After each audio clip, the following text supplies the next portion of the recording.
herméticamente. ¿Qué hace? Lo funde, le aplica tanta calor, en este caso a los matraces, que básicamente estos se derriten, ¿correcto? Las boquillas, y eso le llama un sellado, ¿correcto? Un sellado al fuego. Después de eso, lo que hace ellos en Midham, o perdón, en este caso, Lazarus Payanzani, es esperar que el caldo se enfríe. Una vez que se enfríe, como ha hecho varios, agarra unos cuantos y rompe el sello y lo deja abierto. Y el resto lo deja totalmente hermético. Después, al observar al microscopio, se encuentra que con los que había roto el sello, al momento de enfriar, comenzaron a aparecer microorganismos, comenzaron a aparecer lo que vienen a ser animáculos. En cambio, en los que estaban herméticamente sellados no había nada. Entonces Lazarus Payanzani concluye que los microorganismos no se generan espontáneamente. A lo cual recibe una respuesta categórica de Joseph Needham que le dice: mire Payanzani, tú al momento de quemar la boquilla herméticamente has matado el principio vital. Has matado lo que viene a ser la fuerza vegetativa que se encuentra en el aire. Y es por eso que no se ha generado nada. En cambio, cuando tú lo rompiste y le permitiste al principio vital o básicamente a la fuerza vegetativa que está en el aire ingresar al caldo, se originaron microorganismos. Bueno, si te dicen así con tal vehemencia, obviamente hasta tú lo creerías. Y eso pasó. Le creyeron a Joseph Needham y Lazarus Payanzani, que lo postergaron.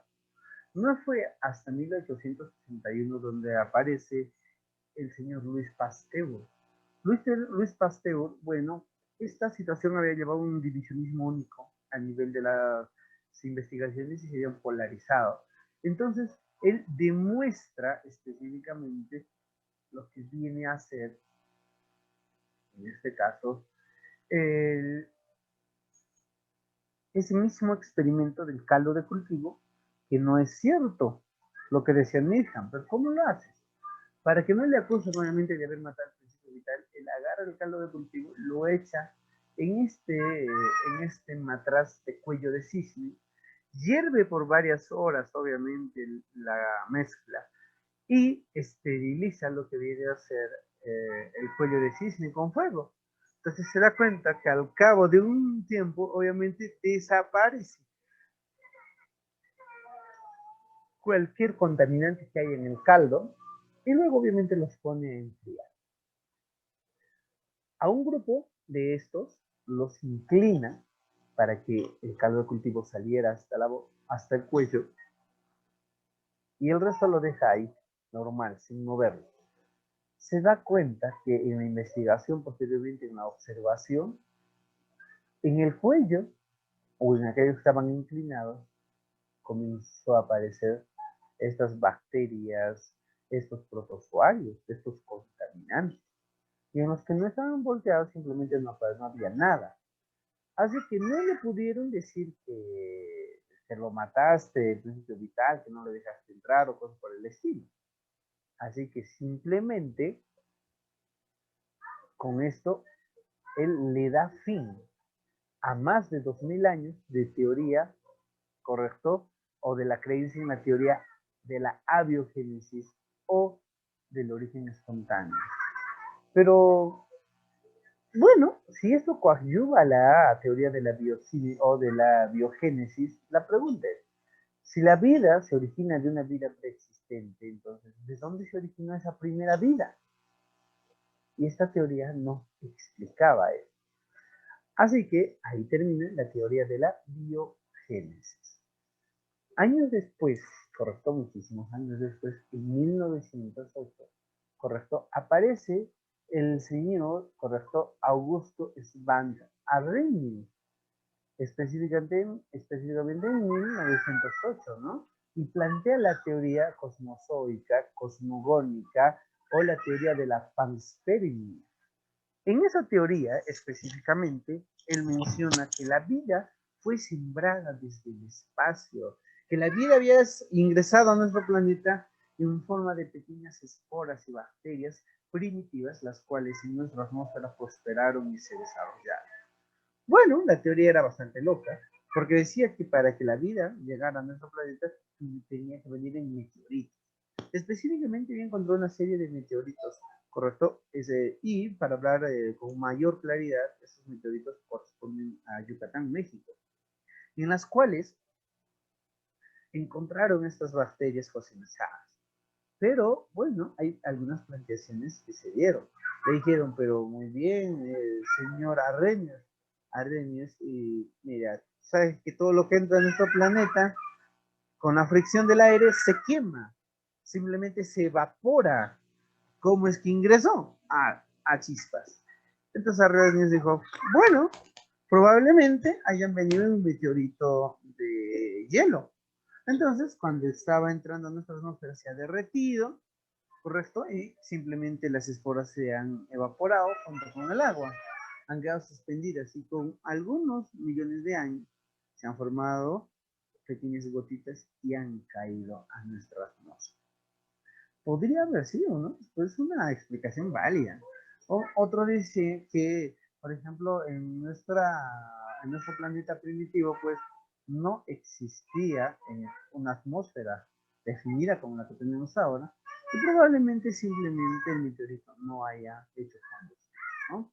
Entonces, pero es una teoría más.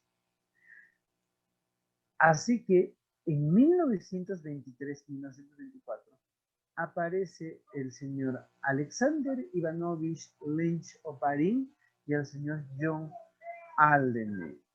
¿Y qué sucede? Ellos plantean y dicen que la vida se originó por evolución química en 3 etapas.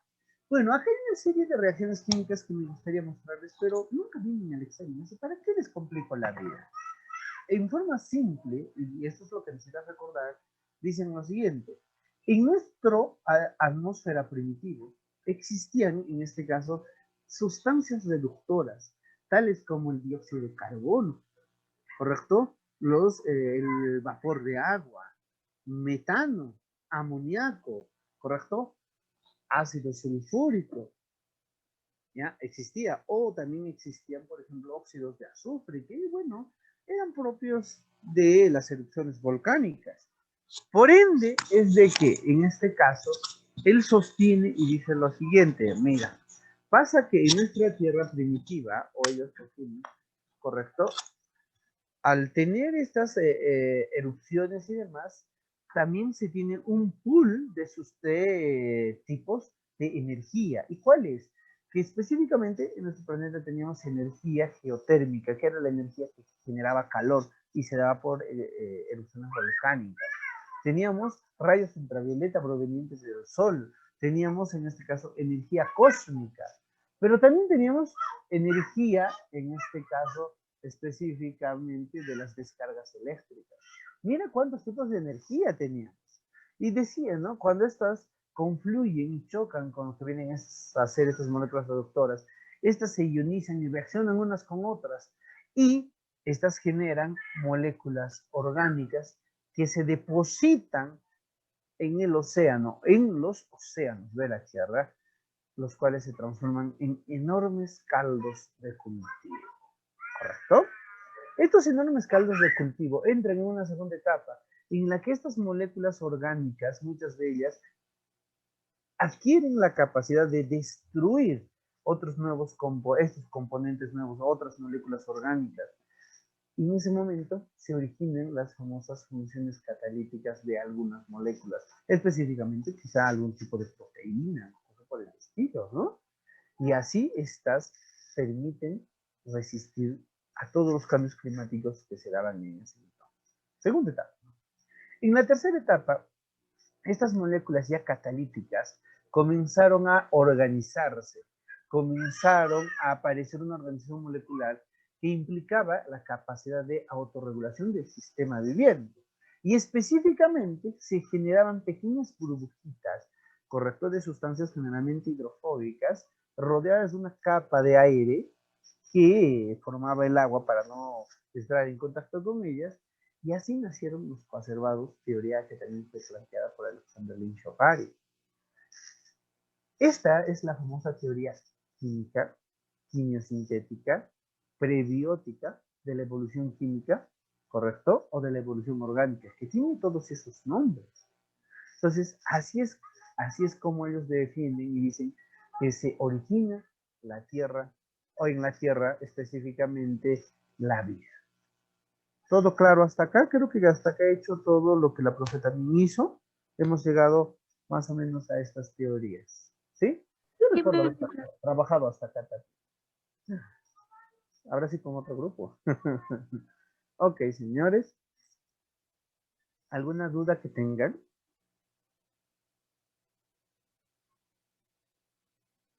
Jóvenes. Jóvenes. ¿Alguna dudita que tengan? Ninguno, profe.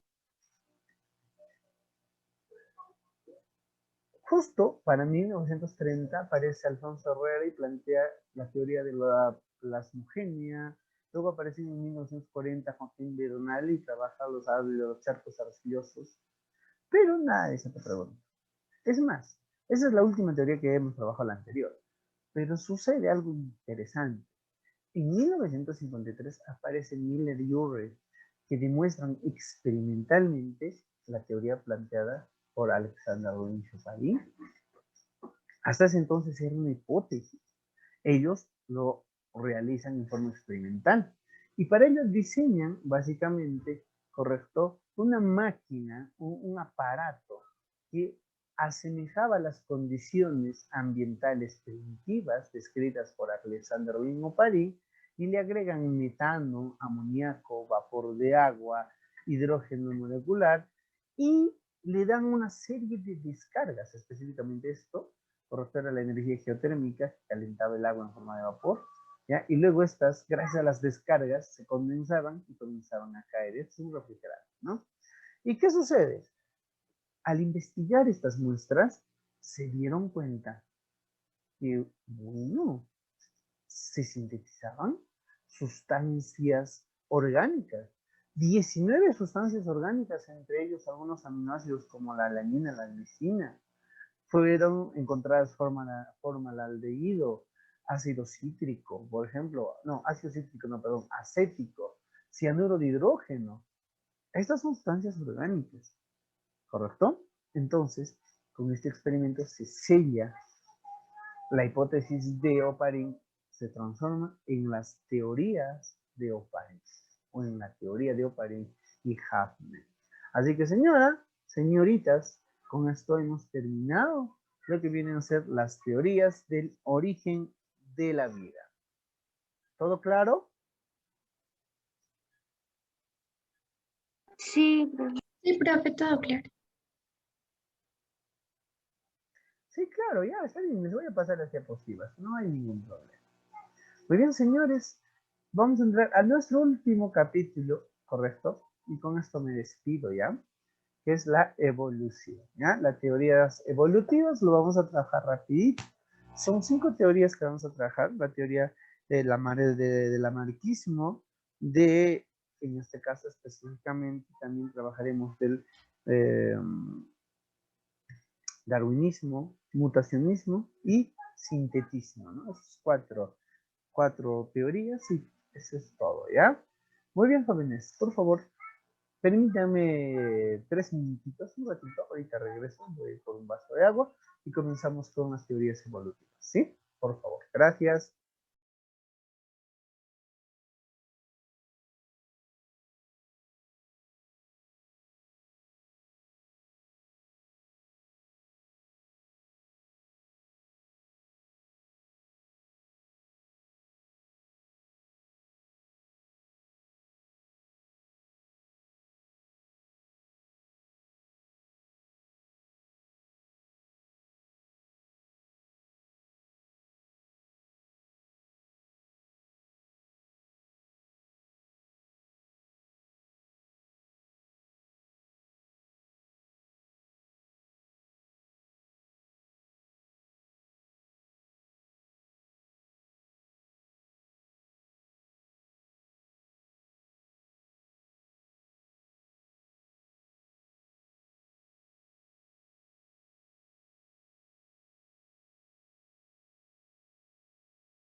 Muy bien, jóvenes, continuemos. Entonces, con respecto a las teorías de la evolución. Muchas gracias por esos minutitos, ¿ya?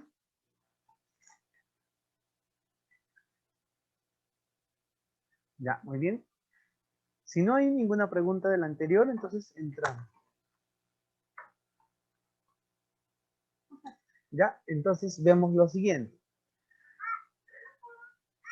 La evolución, básicamente, es un proceso totalmente natural, ya, pero que se define como, en este caso, los cambios morfológicos, fisiológicos, genéticos y etológicos que se originan o se presentan en los seres vivos, ¿correcto?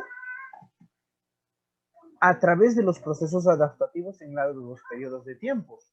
Pero estos cambios morfológicos, fisiológicos, etológicos que se van a dar, se dan en largos periodos de tiempo, en larguísimos periodos de tiempo, ¿correcto? Entonces, como sea en largos periodos de tiempo, específicamente a eso llaman evolución, pero para que sea evolución realmente estos cambios morfológicos, fisiológicos, etológicos, bioquímicos, se tienen que dar en una población, ¿ya? Por eso se define como concepto de evolución a los procesos naturales por el cual ocurren las modificaciones en poblaciones, ¿correcto? Y la generación de especies a través del tiempo. La evolución es un proceso continuo, muy continuo, entonces por ende específicamente ya mencionamos que en este caso, por ejemplo, ya, ya en este caso específico decimos que es como es un proceso natural y todo en el planeta Tierra y en el universo es dinámico, si evoluciona el planeta Tierra, evoluciona el universo, también los seres vivos lo van a seguir evolucionando. Para esto existen algunos antecedentes interesantes, tales como por ejemplo esto, que es la teoría del fijismo. La teoría del fijismo fue planteada por Aristóteles hace 384 años antes de Cristo, en el cual se dice que todos los organismos específicamente siempre han existido y van a seguir existiendo, fijísimo, y que todos tienen una escala natural, iniciando por los minerales, pasando a las plantas, a los insectos, a los animales superiores, al hombre, encima de nosotros los dioses, ¿no? Eso es lo que decía, y eso no es correcto. Sabemos que todos nos hemos originado a partir de un mismo grupo de células y todos tenemos el mismo nivel jerárquico. Entonces, ese fue quizá la primera vez que se trató de explicar un poquito este proceso evolutivo, obviamente con el famoso fijismo. Luego viene George Cuvier y dice que no, que nosotros hemos evolucionado y toda la variedad de especies animales que tenemos es porque específicamente, ¿correcto? Se originaron gracias a los diferentes catástrofes naturales que aparecieron, siendo el diluvio universal el último. Diluvio universal, ¿tú has escuchado eso en la Biblia? Entonces, eso era para Cuvier. Pero de todas estas, había una tercera teoría muy interesante como un antecedente, que es la teoría del transformismo de Lamarck. En este caso, el parisino, porque este es parisino, el señor Anton Van, correcto, de Mont, conde de Lamarck, correcto, este señor descubre y se fija que los organismos, Carla, ya que los, que los organismos específicamente, correcto, van cambiando en forma muy constante, paulatina, correcto, y progresiva a través de largos periodos de tiempo. Y él, gracias al transformismo, dice que los organismos tendemos a transformarnos de organismos simples cada vez a organismos más complejos. Para esto, obviamente, para este estudio posterior, se tomaron en cuenta antecedentes, en este caso de anatomía comparada, compararon, por ejemplo, órganos homólogos que vienen a ser, en este caso, todos aquellos órganos que tienen el mismo origen, ¿correcto? El mismo origen embrionario específico, ¿correcto? La misma estructura, pero diferente función. Ejemplo, la pata de un caballo, la aleta de un delfín, el ala de un murciélago. Órganos análogos que tienen diferentes orígenes, pero cumplen la misma función. Por ejemplo, en acá se pone, ¿no?, la pata del topo y la pata del grillo topo. O los órganos vestigiales, como por ejemplo en este caso, nosotros tenemos este órgano vestigial. Todos tienen este órgano vestigial. Si te tocas básicamente en el oído, te vas a dar cuenta que en parte, a la mitad del pabellón auricular, hay una pequeña hendidura chiquita y una protuberancia muy, muy finita, casi imperceptible incluso a veces ya. Pero si tocas muy despacito tu pabellón auricular, te vas a dar cuenta que existe. Ese puntito, correcto, que es este mismo de acá, es el lugar de inserción de los músculos auditivos. ¿Y qué hacían? Permitían que tu oreja se doblara hacia atrás, para arriba, para un costado y pudiera moverse. Es un órgano vestigial que tenemos. O por ejemplo, nuestros terceros molares, que son vestigiales porque hoy en día no se usan ya. La comida es tan blanda que ya no es necesario masticar tanto como antes.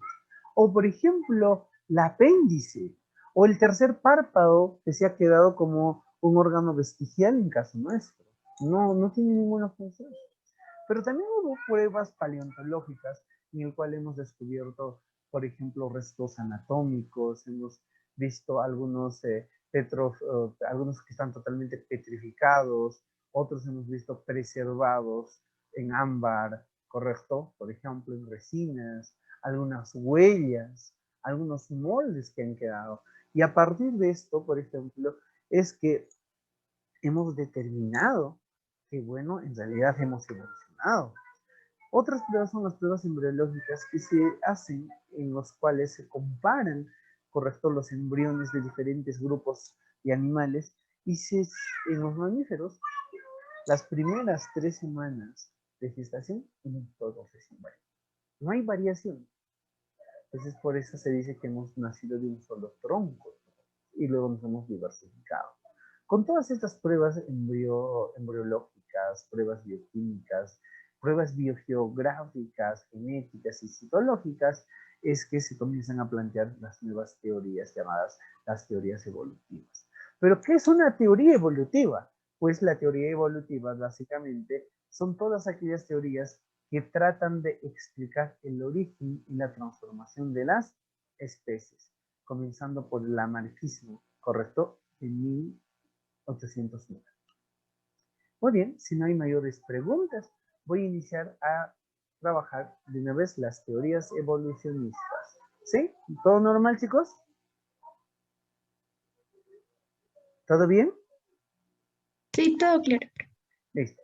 Entonces comenzamos con esta teoría del lamarckismo. Bueno, ¿qué dice el señor Lamarck con respecto a lo que nosotros estamos trabajando? Bueno, dice algunas cosas muy interesantes. Uno de los primeros específicamente, y que quizá es muy, muy interesante, es en este caso lo siguiente, joven. Lamarck, Lamarck en este caso utiliza para plantear esto varias otras conclusiones que había llegado a través del tiempo. Entonces, específicamente en este caso, por ejemplo, se va a dar cuenta que no solamente viene a ser, por ejemplo, uno u otro, correcto, sino una confluencia. Entonces, para esto, vamos a comenzar en... Permítanme un instante. Se ha congelado mi diapositiva. Un minutito, por favor. Un minutito. Ahorita reacciona y iniciamos, ¿sí?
Ya, ahora sí, chicos, ya se destrabó ya, felizmente.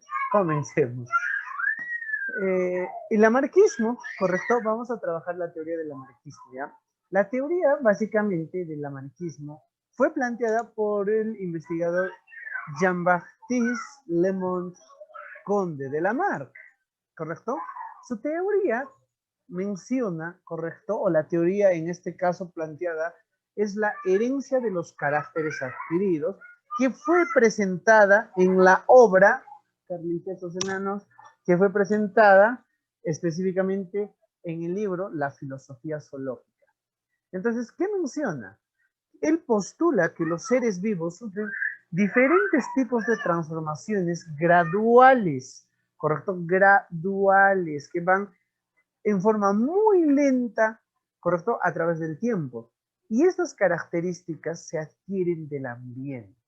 Específicamente utiliza estas jirafas de cuello cortito y dice que en un primer momento cuando la comida estaba abajo, o sea, a alcance de ellos, no había necesidad de estirar el cuello.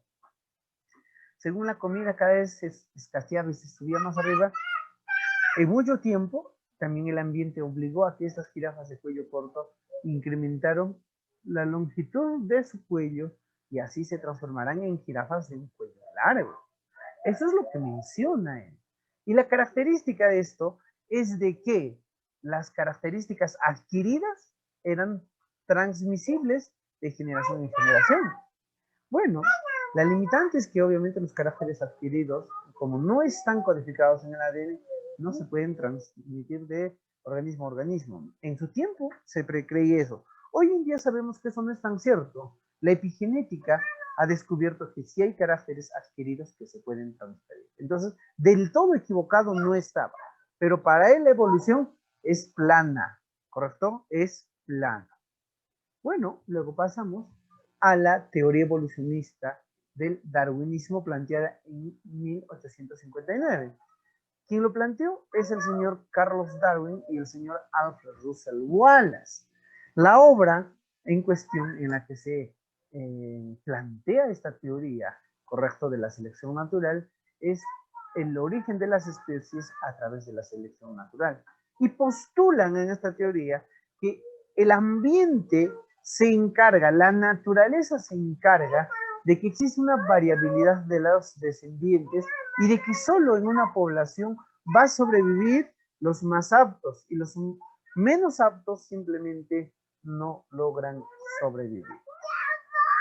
La limitante de esto estaba en que, bueno, ellos no explicaban de dónde se daba esta variabilidad en los descendientes y de dónde tenía el origen variable de todas las especies.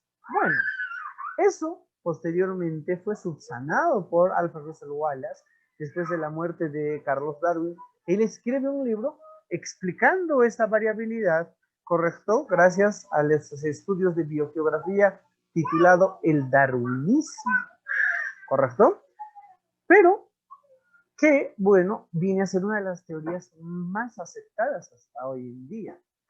Posteriormente, en 1900, aparece el señor Hugo de Vries, correcto, y habla del mutacionismo o mendelismo. Acá Gregorio Mendel nada tiene que ver, sino que él agarra los principios de Mendel o teorías de Mendel y las lleva a la parte, por ejemplo, de la explicación de la evolución, por eso se llama el mendelismo. Esta teoría fue planteada en el libro La teoría de la mutación, ¿correcto? Y obviamente la teoría que estamos hablando es el mendelismo mutacionismo. Esta teoría postula que básicamente el motor dinámico, aquello que mueve, cuidado que te caigas, Adri, aquello que mueve en este caso específicamente la evolución en el planeta, es el proceso de mutación. Y para ello pone algunas especies interesantes. Por ejemplo, Oenoptera lamarckiana y también Brassica oleracea. Vamos a ir a Brassica oleracea. Si a Brassica oleracea le mutamos ciertos genes que controlan el crecimiento del tallo, se origina el nabo. Si se altera las yemas laterales, utilizamos, se origina básicamente los repollitos de las bruselas. Si vemos por ejemplo, la mutación de la yema terminal se origina en repollo. O si es, por ejemplo, en este caso, de la cabeza de la inflorescencia, se origina en coliflor. Pero si es las flores más el tallo, se origina el brócoli. Si son las hojas, tenemos las berzas, más conocido como las acelgas. Y es esto, este principio dinámico para el señor Hugo de Vries, que mueve la evolución en el planeta. Bueno, pero recordemos que no toda mutación obviamente es beneficiosa para las especies. Hay mutaciones que obviamente son perjudiciales. Así que esa es otra de las teorías llamadas las teorías mutacionistas. Posteriormente tenemos la teoría sintética planteada en 1937. Y esta es la última teoría que trabajamos. La teoría en cuestión es la genética y el origen de las especies, que fue planteada básicamente en o por el señor Theodosius Samsky. Theodosius Samsky menciona que su teoría sintética de la evolución, ¿correcto?, agarra todas las demás o todos los demás modelos planteados anteriormente por Hugo de Vries y Carlos Darwin y los sintetiza y saca su obra La genética y el origen de las especies, en el cual postula y menciona que la evolución se da en las poblaciones gracias a la recombinación genética de cada uno de sus integrantes, ¿correcto? Y que específicamente la selección natural, ¿correcto?, dirigen los procesos evolutivos y obviamente la mezcla y recombinación genética. Hasta ahí es una teoría bastante interesante y obviamente más desarrollada que los anteriores, pero tiene una pequeña limitación que no lo hace viable. Él trabaja para organismos circunscritos a una sola área, para organismos circunscritos, correcto, a una sola área geográfica y solo trabaja con ciertos genes. Entonces faltaba una visión integral del resto de genes. Él es quien descubre las pozas genéticas que vienen a ser los conjuntos de genes de una población. Y por eso es que si una población es endogámica, se lleva a la degeneración genética. Entonces, los principales factores de la evolución para él son la recombinación genética, correcto, mediante los procesos de reproducción sexual, la selección natural, la mutación y los procesos de aislamiento que permitían la formación de nuevas especies. Pero también esta teoría, hasta el momento, bueno, no es tan aceptada, por eso no es tan conocida. La más aceptada es la planteada por Carlos Darwin. Y así, señores, hemos llegado al fin de este curso de biología y las teorías del origen de las especies y las teorías evolutivas. ¿Alguna pregunta que tengan, jóvenes? Ninguna, profesor. ¿Ninguna? ¿En serio? Pensé que iban a preguntar más, la verdad. Ok. Como ven ahí, bueno, los resúmenes de las diapositivas les va a ayudar mucho porque ahí está en qué obra fue escrita, cómo se llama la teoría y qué es lo que postula. En todo. Así que ahí tienen un trabajo ya hecho. Les voy a mandar lo que vienen a ser estos archivos de acá un instante ya, jóvenes. Y bueno, como estamos terminando lo que viene a ser básicamente los procesos evolutivos. Bueno, hay más procesos evolutivos, mecanismos de especiación, simpatría, parapatría, ¿correcto? Patrones de distribución, pero eso ya no viene ustedes. Los tipos de evolución, macroevolución, microevolución, megaevolución. Pero como no viene, entonces ya no los vamos a trabajar, obviamente. Entonces, con esto me despido de ustedes, ¿no? Quien les habla es el biólogo Mario Solórzano y hemos terminado nuestra sesión. Pero nos queda media horita. ¿Quieren seguir trabajando y hacemos ejercicios o ya quieren descansar?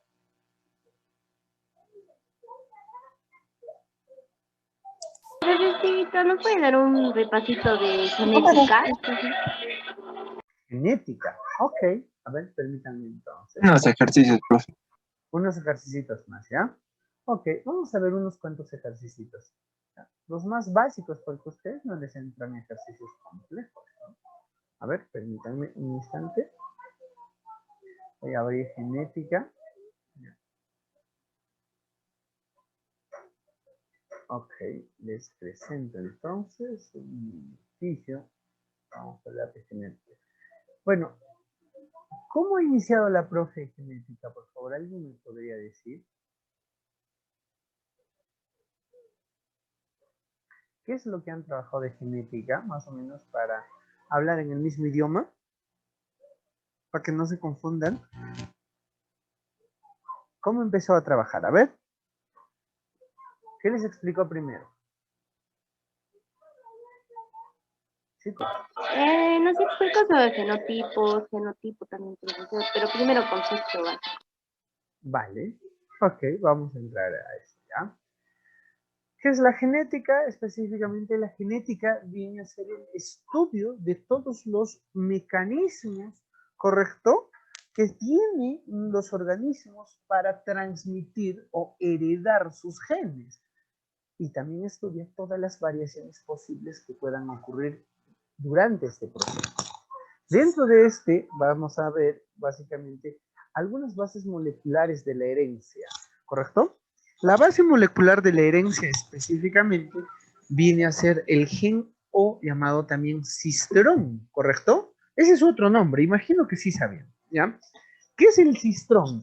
El cistrón es un pedacito de ADN, bueno, decir pedacito es un pequeño, es un tramo de ADN que almacena la información genética para la síntesis de una proteína. A eso se llama un gen.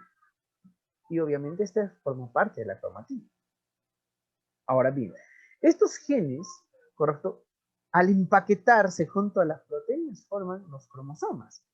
Y sabemos que nosotros por herencia recibimos 23 cromosomas de papá, 23 cromosomas de mamá, los cuales hacen los 23 pares de cromosomales. Pero como vienen en pares, de mamá uno y uno de papá, a ellos se llaman los famosos cromosomas homólogos, ¿correcto? Estos cromosomas homólogos en específico, si nosotros vemos, ¿correcto?, son cromosomas que son similares, semejantes en estructuras morfológicas, ¿correcto?, en tamaño, en forma, y almacenan el mismo tipo de información genética, ¿correcto?, pero con diferentes, en este caso, variables, ¿ya? Por eso es que le dicen genéticamente similares. Por ejemplo, este es el gen de papá, digamos, trae el gen para el color de ojos, para el color del cabello y de la piel, todo colores. Y el de mamá también trae lo mismo, entonces genéticamente ya son iguales. ¿Pero por qué son similares? Porque papá te dice que vas a ser rubia, de tez blanca, de ojos azules, y mamá te dice, no, vas a ser morena, de cabello rizado y de ojos negros, digamos. Entonces, la información genética la tienen, pero el resultado no siempre es igual. Por eso es que se dice que son parecidos estos resultados. ¿Queda claro? Ya, esos son los famosos cromosomas homólogos. Cuando nosotros teñimos un cromosoma, ¿correcto?, para verlo, aparecen sectores muy teñidos que son unas bandas. Esas bandas específicamente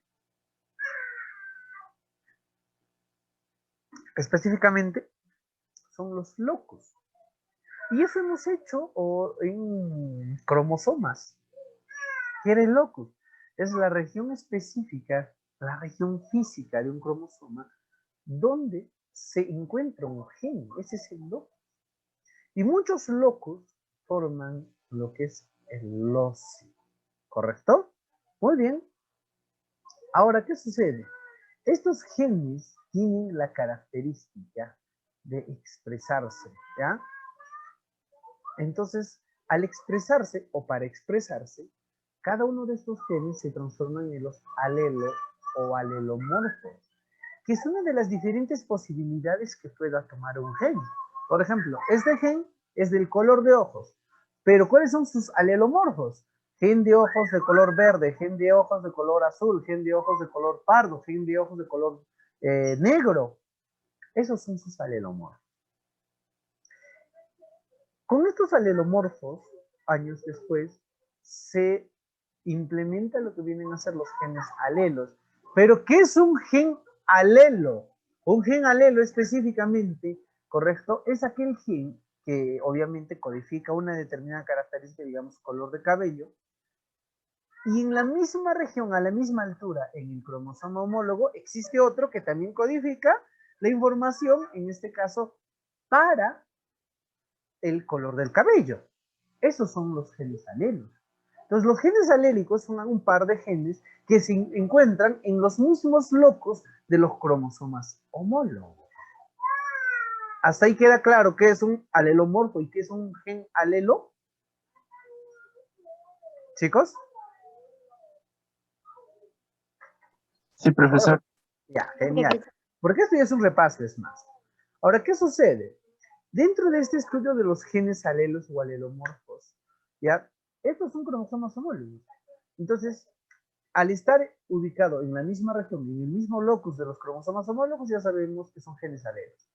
Pero a la vez son alelomorfos. ¿Por qué? Porque este te puede decir que vas a ser rubia y este va a tener cabello negro. Ah, son alelomorfos también a la vez.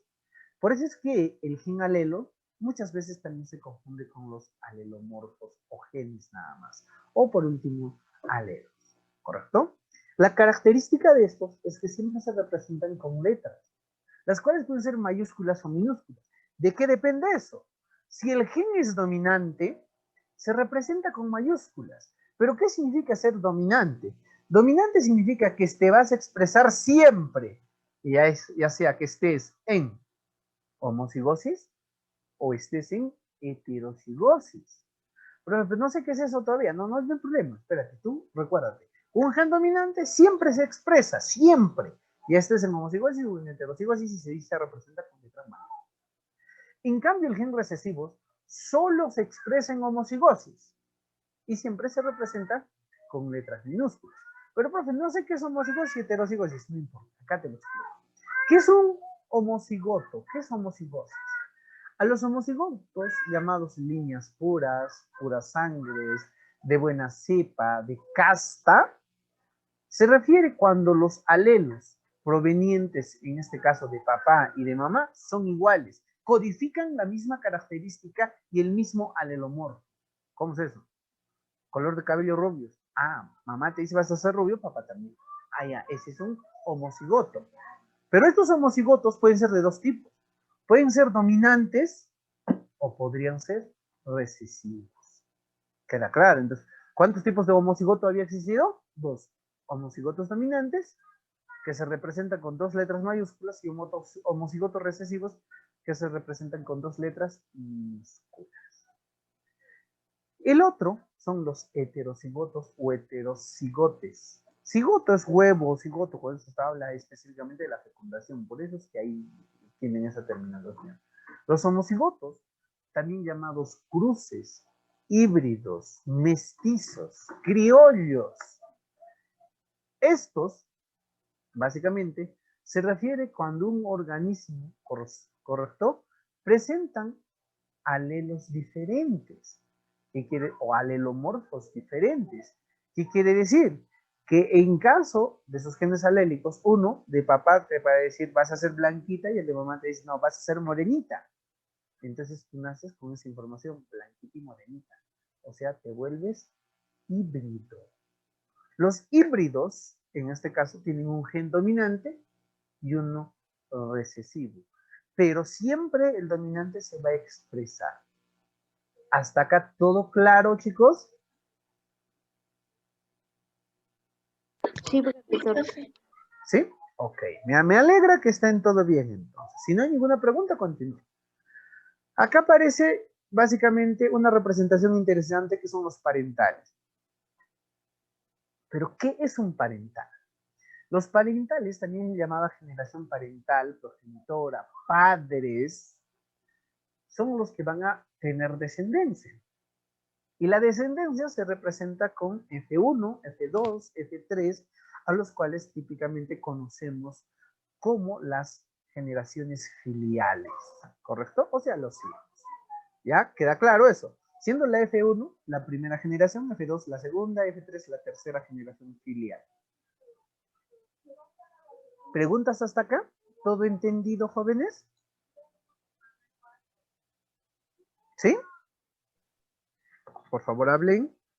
Sí, profesor, todo queda. Ya, listo. Como está todo claro, yo les voy a hacer una preguntita simple. Todos tienen mamá y papá. Como tienen mamá y papá, ¿correcto? Ustedes son sus hijos. No sé si serán los primeros, segundos o terceros. Suponiendo que tienen un hermano mayor y un hermano menor, todos, estamos suponiendo, les pregunto, ¿qué generación son ustedes? ¿Son F1, F2 o F3? F2, F2. profesor. Muy bien, ¿todos de acuerdo, señores? ¿Hay alguien que esté en desacuerdo? ¿Jóvenes? Nadie. Ah, ok. Profesor, yo me voy por la F1, por la F1. Por la F1. ¿Ya? Y hay una variación, ¿no? Alguien dice F1 y el otro dice F2. ¿Qué pasa? A ver, vayamos nuevamente. Para esto tienen que saber lo siguiente.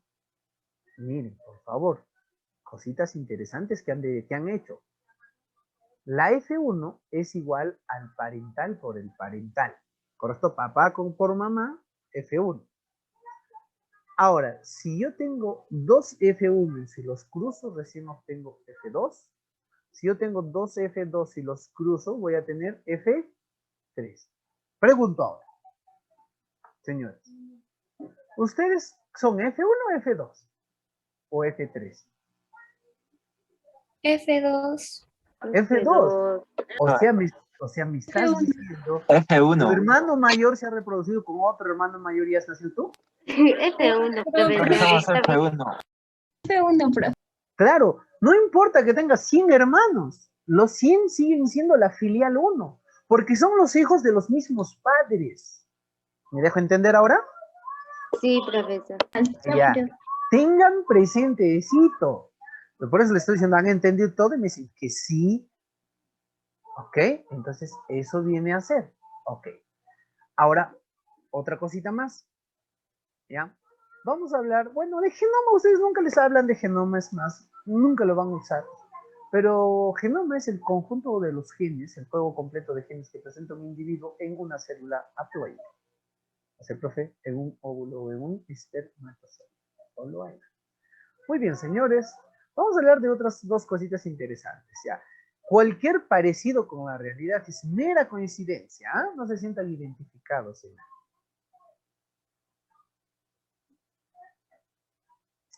¿Nunca encontré una vecina que se parece a su perrito? Yo tengo una.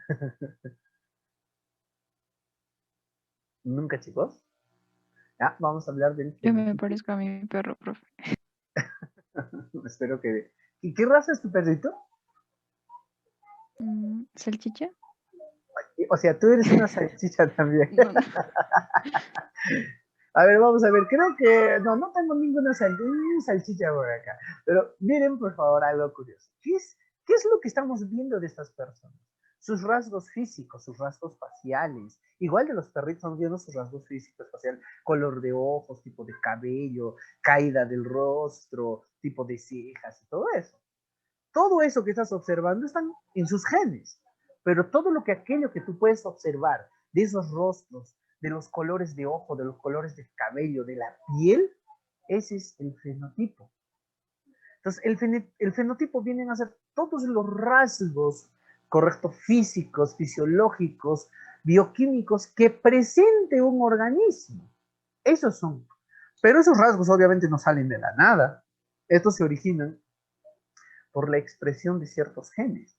Por ende, el fenotipo es resultado de la expresión del genotipo con la participación del medio ambiente.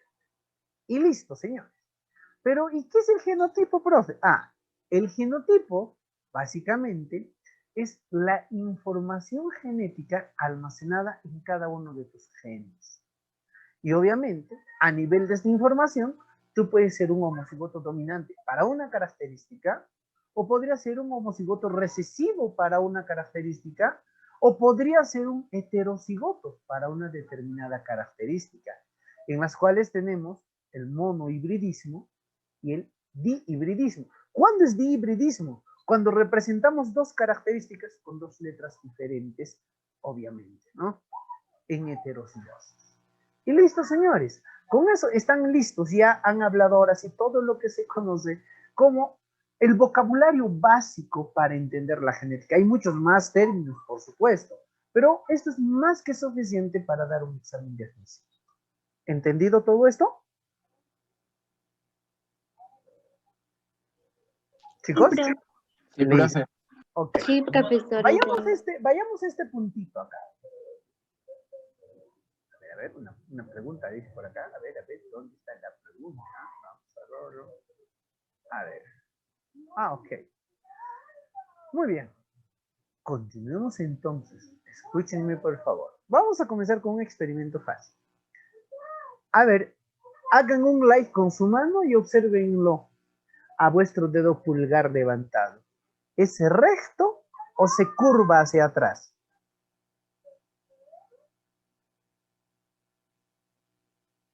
Profe, cualquier mano. De cualquier mano, puede ser la derecha o la izquierda, no importa eso. Lo importante es que te fijes tu pulgar, si está recto o se ha curvado hacia atrás. Deme esa curva hacia atrás. ¿Ya? De mí también, Aquí está profesor. recto. Perfecto, profe. Se van a dar cuenta que la mayoría de vuestros compañeros va a tener el dedo curveado hacia atrás, porque es una característica, es un gen dominante este de acá. Este es un gen recesivo. Ahora, a ver, agárrense el lóbulo de la oreja. En el lóbulo de la oreja te vas a dar cuenta, por ejemplo, yo lo tengo separado. Hay otros que no tienen lóbulo, es muy pegadito a su cara. No sé si alguien habrá con esas características. Si lo tienes separado, estás hablando de un carácter dominante. Y si lo tienes pegadito, es un carácter recesivo. Y son algunas cositas.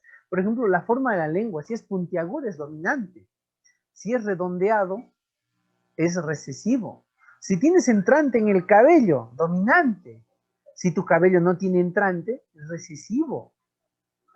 Entonces, son algunas características en los seres humanos que obviamente en acá se tiene que observar. ¿Alguien se ha dado cuenta de esto de acá? ¿Por qué el alelo dominante le dice silencio, hablaré por los dos? Porque él se va a expresar en heterocigosis. Y este es un heterocigoto.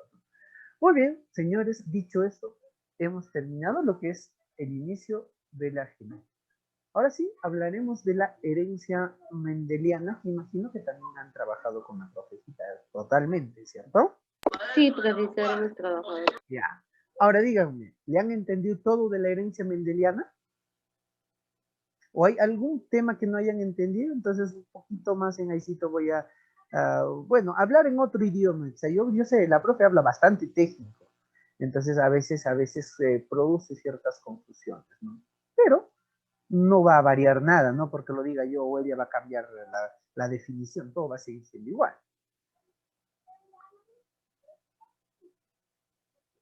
Ahora, vamos a ver lo siguiente. Miren, por favor. Cuando nosotros hablamos de la herencia mendeliana, ¿qué significa herencia mendeliana? Como su nombre lo dice. Vamos a hablar de aquellos trabajos realizados por el señor Gregorio Mendel, que es un monje austriaco.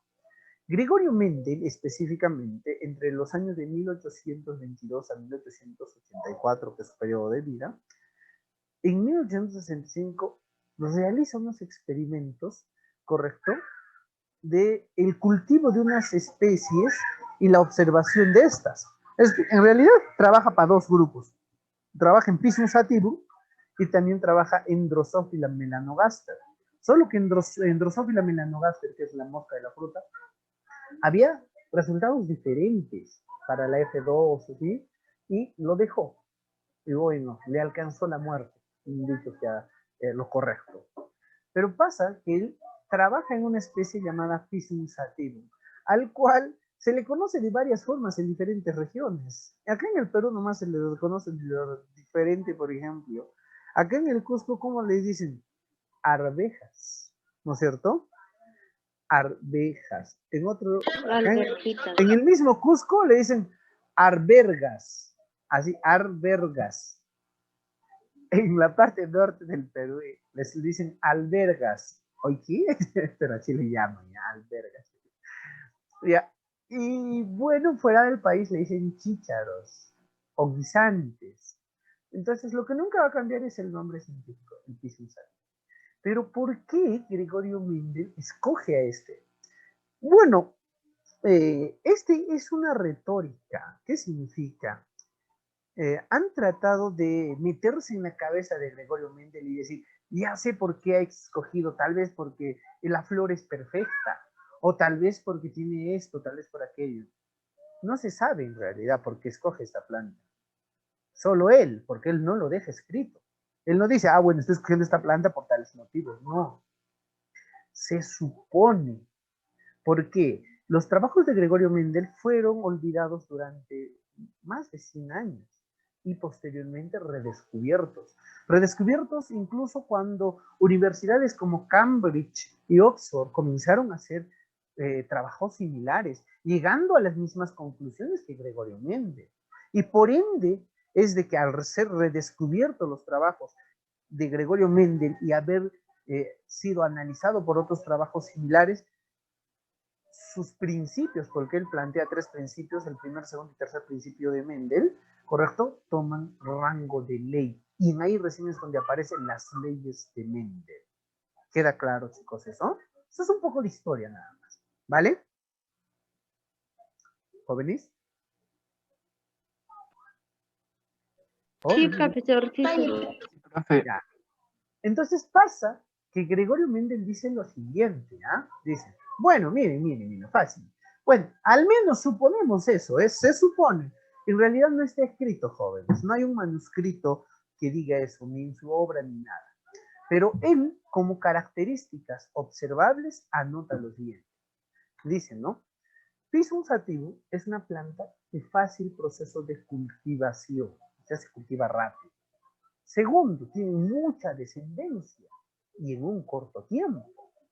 Tercero, que tiene características contrastantes. ¿Qué significa? Que los puedo observar y evaluar a simple vista, de forma fácil. No tengo que matarme ahí viéndolo con una lupa o tomando características muy difíciles de rastrear. No, sus características son sumamente fáciles. Y posiblemente ese sea, en realidad, el por qué adquiere Pisum sativum. ¿Por qué? Porque tiene características muy resaltantes. Y lo otro, a nivel botánico, porque en acá quien menciona esto es en la Universidad de Cambridge, mencionan que probablemente haya escogido eso porque ellos lo escogieron, porque la planta es perfecta, que quiere decir, tiene una flor perfecta, o sea, el androceo y el gineceo están presentes en la planta. Pero para poner ejemplos acá, existen millones de plantas de ese tipo. Tú agarras una margarita, una azucena, una manzanilla, una rosa, todos tienen esas características, no resaltantes. Lo resaltante real, en este caso de que presente tanto el androceo y el gineceo en una sola flor, es de que ambos logran madurar al mismo tiempo, cosa que es rara en el reino vegetal. En el reino vegetal eso no pasa. En una planta normal, hablemos de la granadilla, por ejemplo, el machito, la flor, correcto, o la parte masculina de la flor, el androceo, ya maduró, ya está madura. Pero el femenino no ha madurado todavía. ¿Y qué pasa? Cuando el masculino ya muere, ya no hay ni un grano de polen ahí, recién madura el gineceo. Entonces no existe autofecundación. ¿Por qué? Porque la planta evita que exista endogamia, exista, en este caso, o evita que, por ejemplo, sus propios gametos se mezclen, porque entraría en un proceso de degradación genética. Entonces, no son flores suficientes. Así se llaman, flores insuficientes. Entonces, en arveja, curiosamente, ambos maduran casi a la par. Y eso le permite al señor Gregorio Mendel realizar fecundaciones cruzadas con su pincelito. Ahora sí, más o menos entendemos por qué es que él escoge en este caso a Pisum sativum. Bueno, al menos mencionamos que quizá por esos motivos lo escoge. ¿Queda claro? ¿Chicos? sí, Sí, profe. profesor. Ya, listo. Vamos a hablar de estas cosas contrastantes que observa Gregorio Méndez, de esas plantitas. Bueno, vamos a suponer que siembra 100 plantitas, ¿ya? De esas 100 plantitas, observa que, digamos, 90 son grandotas y hay 10 enanitas. Ahora, yo entonces les pregunto, con respecto al tamaño, ¿cuál es dominante, el alto o el bajito? La bajita. El alto. El alto. El alto, porque hay en mayor número. Entonces, se menciona que específicamente, para que lean esto de acá y ya no nos hagamos problemas porque ya va a ser hora, todos los que están hacia el lado izquierdo son dominantes, los del lado derecho recesivos, dominantes, ¿correcto? Recesivos, dominantes, recesivos. Va en ese sentido específicamente, ¿ya? Para que no se pierdan.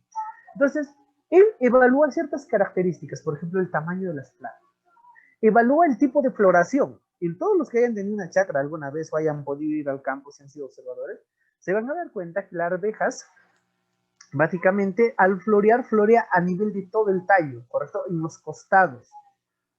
Pero hay otros que solo florean en los ápices, en las puntas. Entonces, una característica interesante. ¿Qué quiere decir?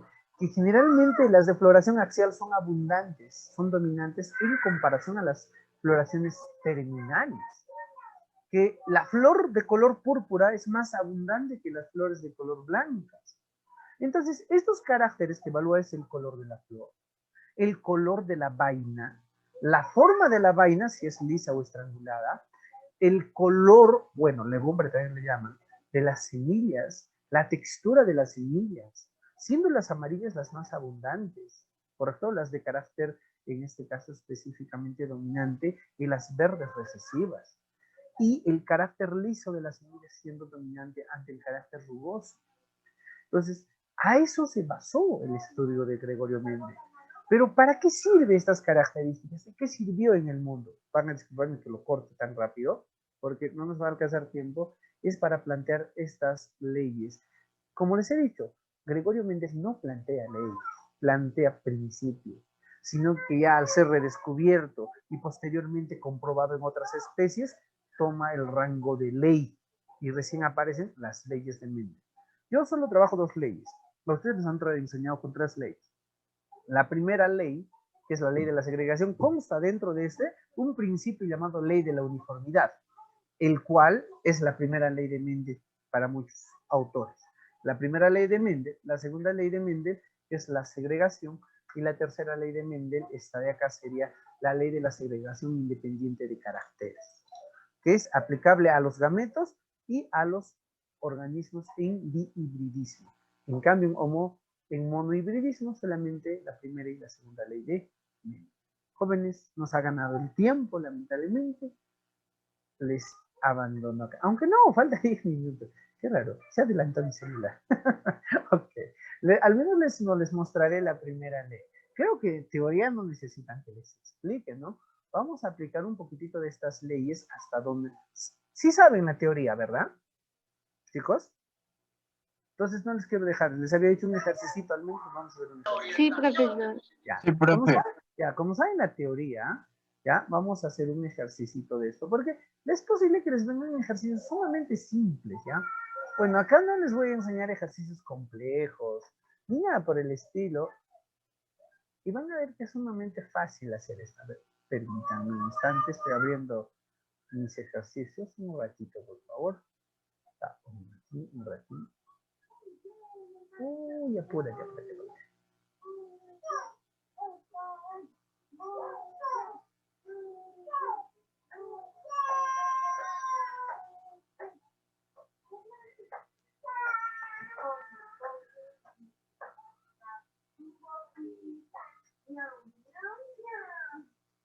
Muy bien, jóvenes. A ver, un ratico. Ya, listo. Ahora sí les voy a compartir la pantalla.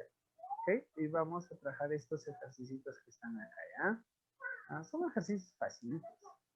Facilitos. Bueno, vamos a ver qué tan fácil. Va a depender de cómo está tu teoría, obviamente.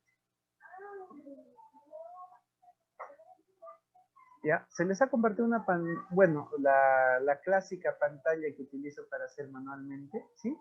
Con unas letras amarillas, ¿verdad? ¿Jóvenes? Sí, profe. Ya, listo. Vamos a comenzar con el primer ejercicio, ¿ya? Al menos un hito podremos hacer otro hito. Dice lo siguiente. Dice, a ver. ¿Qué genotipo presentará la madre de una camada de 16 descendientes donde 4 de ellos son blancos y el padre es heterocigoto? ¿Cómo se inicia esta? Bueno, parece complicado, pero en realidad, es más, a otros van a decir, no falta datos. Y no faltan datos, jóvenes, para nada, al contrario es más simple, ¿ya? Y decimos lo siguiente. Ok, ¿cómo es la madre? La madre específicamente es de tipo, no sabemos, nos piden eso, pero el padre sí conocemos. Entonces, la composición genética de la madre no la sé, pero la del padre sí sé. ¿Cuál es? El padre me dice que es un heterocigoto, pero me dan dos colores, me dan blanco y negro, porque tienen descendientes blancos y descendientes negros. Entonces, yo le voy a poner A mayúscula, por ejemplo, voy a decir que es negro. ¿Por qué? Porque el papá es negro. Entonces, tiene un gen dominante que va a ser A. Y A minúscula vamos a decir que es blanco. Entonces, el papá es heterocigoto. Eso es lo que nos dice el ejercicio. ¿Ok? Ahora, acá lo puedes hacer al ojo, sin hacer nada más, por lógica. Y tú dices, un momento, profe. Me dice que tiene 4, vamos a cambiar al color rojo para subrayar, tiene 4 hijos que son blancos. Profe, blanco es recesivo y la única forma que se exprese esto por teoría es que sean como, ¿cómo se llama ese carácter? Homocigoto. Hetero. Recesivo. Entonces, ¿cuál es la única forma de encontrar homocigoto recesivo? Bueno, hay dos formas. Si papá es así y mamá tal vez es recesiva, voy a tener en este caso, correcto, la siguiente variabilidad genética. Multiplicas este por este por este, vas a tener 2 del tipo heterocigoto y vas a tener 2 del tipo homocigoto. Ajá, pero estoy viendo en este caso que mi proporción genotípica es del 50-50 y acá solo me dicen que son 4. O sea que no puede ser la mamá de este tipo, imposible. Pero ¿qué pasa como papá es heterocigoto y mamá me tiene que dar otro homocigoto recesivo? Entonces digo, hay otra forma, es aplicando la segunda ley de Mendel. Y decimos, en este caso la proporción genotípica es 1, 2, 1. Un dominante, 2 heterocigotos y un recesivo. Y 1 de 4 es un cuarto, es un cuarto. 4 de 16 es un cuarto. Por lo tanto, mamá también es de tipo heterocigoto. Listo, señores. Todo lo hemos hecho por definición. Nada más. Y ese es el único tipo, quizá uno de los ejemplos más difíciles que les podría venir es ese. Así que chicos, tengan ustedes muy buenas noches. Que les habló el biólogo Mario Solórzano. Nos vemos en una próxima oportunidad. Cuídense, jóvenes. Que tengan un bonito fin de semana. Y recuerden, cuídense mucho siempre, jóvenes. Hasta luego. Chao, chicos. Gracias, profesor. Gracias, profesor. Cuídense mucho. Chao, chicos. Al grupo que tenemos les voy a compartir las diapositivas en estos días. Hoy día, mañana, ¿ya? Chicos, cuídense. Voy a cenar. Ya, Oye, profesor. Muchas gracias, de profesor. viaje ahorita. Gracias, profesor. Tal vez no les envío. Muy bien, chicos, cuídense. Nos vemos. Adiós, adiós, chicos. Un placer trabajar con ustedes. Cuídense.